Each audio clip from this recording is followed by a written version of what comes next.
Eh bien, bonjour à tous. Aujourd'hui, on va procéder au montage de feux additionnels sur la QJ Motor. Procédons au unboxing de la boîte. Les deux feux additionnels, les supports, ainsi que le câblage complet, qui comprend le relais, l'interrupteur, donc tous les branchements, ainsi que les cosses à mettre sur la batterie.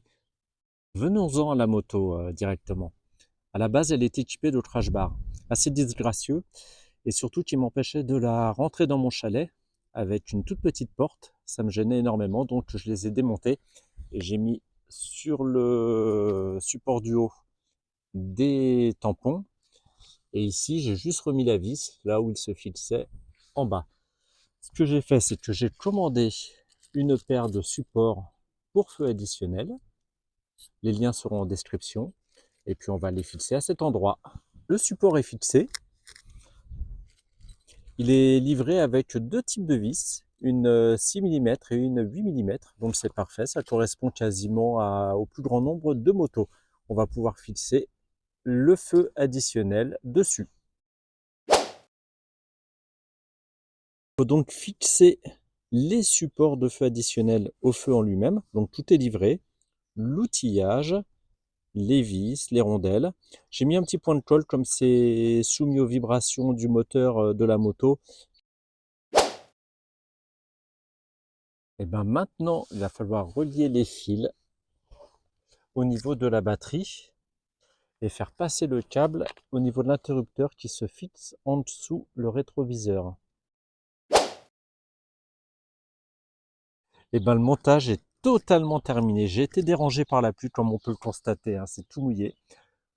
Les feux sont fixés, les câblages sont passés avec des riselants à l'intérieur jusqu'au relais. J'ai dû faire repasser des fils 2-3 fois. J'étais un petit peu embêté. Ils vont juste en dessous de la selle au niveau de la batterie. L'interrupteur qui se fixe sur le pied de rétroviseur. On allume. Comme vous pouvez le voir, ça fonctionne parfaitement. Il ne reste plus qu'à attendre la nuit, vérifier leur réglage, inclinaison, hauteur et leur puissance.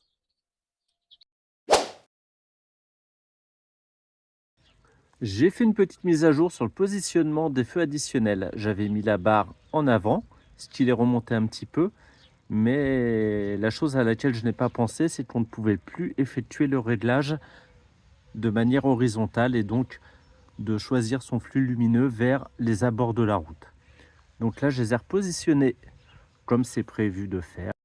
Eh bien, place aux photos. Moto vue de face, les feux de croisement plus feu de route, feu de croisement plus feu additionnel, feu de croisement plus feu de route plus feu additionnel, et là uniquement les feux additionnels. Les feux de croisement sont réglés trop haut, en revanche les feux additionnels élargissent bien le flux lumineux.